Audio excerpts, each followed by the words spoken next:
Everyone, আবার চলে এলাম তোমাদের জন্য আরও একটা নতুন ভিডিও নিয়ে। আশা করি তোমরা সবাই ভালো আছো, সুস্থ আছো। তো এটা হচ্ছে রথযাত্রার ব্লগ, তোমরা দেখতেই পাচ্ছ। তো ভিডিওটা আসলে আগে আমি সময় পাইনি শুরু করার, এখান থেকেই শুরু করছি। এখানে আমাদের রথযাত্রা, মানে আমি ছিলাম বাবার বাড়িতে, এসেছিলাম দুই দিন আগে। একটা পার্সোনাল কারণে আমাকে রথযাত্রার দিনও থেকে যেতে হয়।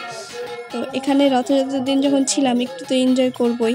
আমি কোনো কিছু নিয়ে যাইনি, মানে কোনো শাড়ি জুয়েলারি কিচ্ছু নিয়ে যাইনি। তার সত্ত্বেও আমি রেডি হয়ে সেদিন বেরিয়েছিলাম শুধুমাত্র একটু এনজয় করার জন্য। তো এই যে এখানে দেখতেই পাচ্ছ রথযাত্রার যারা বেরিয়েছে আর কি রথের সাথে, তারা সবাই চলে এসেছে। অ্যাকচুয়ালি গ্রামের অনেক লোকজনই বেরিয়েছিল সেই দিন। তো আস্তে আস্তে দেখতে থাকো, প্রচুর ভিড় হবে, প্রচুর লোকজন আছে। ভিডিওটি শ্যুট করা হয়েছিল 7ই জুলাই, বাট আমি কিছু ব্যস্ততার কারণে পোস্ট করতে পারিনি, তাই এতদিনে পোস্ট করছি। এখানে এই যে রথের চলে এসেছে, আর এখানে সবাই আমরা দাঁড়িয়েছিলাম পান চিনি দেওয়ার জন্য। ভিডিওটা তোমরা দেখতে থাকো আর এনজয় করো।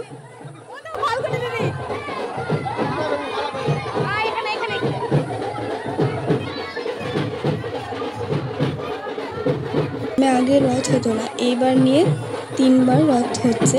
তো ভীষণ এনজয় করে সবাই এই দিনগুলোতে। অনেকেই আছে আমাদের, তোমরা সবাই হয়তো অনেকেই জানো যে লালগোলাতে বড় করে রথের মেলা হয়, তার সত্ত্বেও আমাদের গ্রামের থেকে বিশেষ কেউ যায় না, সবাই এখানে এনজয় করবে বলে। আর এই দেখো রথ টানতে টানতে এই দেখো এখানে অবস্থা, এখানে জল জমেছিল, তো সবাই রথের দড়ি টানাটানি করছিল সবাইকে জলে নামানোর জন্য।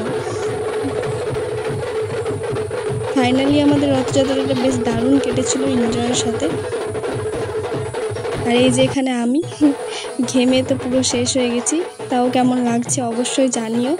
এখানে আমার বান্ধবী হাই করছে।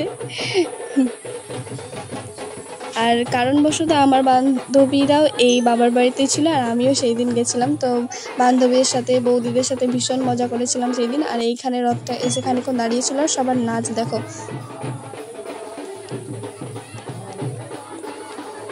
তারপর আবার ওখান থেকে বেরিয়ে আসে রথটা। আর এখানে একটা কাণ্ড ঘটে যায়, এখানে একটু কাদা ছিল, তো রথটা ওখানে আটকে গেছিলো। মানে এই দিনটাতে আর কি জগন্নাথদেব পুরো আমাদের গ্রামটা রথে করে চেপে ঘুরে।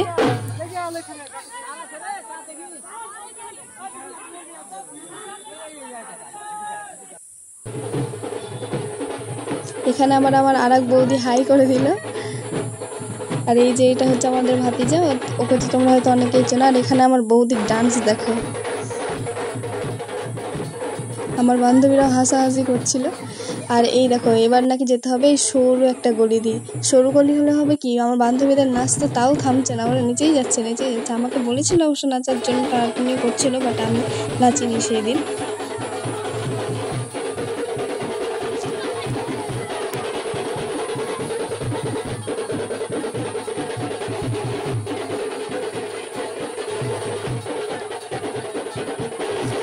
তো যাই হোক, ফাইনালি প্রায় রথে জগন্নাথদেবকে নামিয়ে ঠাকুরের মন্দিরে এসে রাখা হয়। তারপরে রথের সবাই যারা বেরিয়েছিল সবাই বাড়ি চলে গেছে। পুরো রথযাত্রার সময়টুকুন ধরে পুলিশ প্রোটেকশনও ছিল আমাদের সাথে। তো আজকের ভিডিওটা এই পর্যন্তই, দেখা হচ্ছে আবার কোনো নেক্সট ভিডিওর সাথে। তোমাদের ভিডিওটা কেমন লাগলো অবশ্যই জানিও। ততক্ষণ তোমরা ভালো থেকো, সুস্থ থেকো। আজকের মতো টাটা, বাই।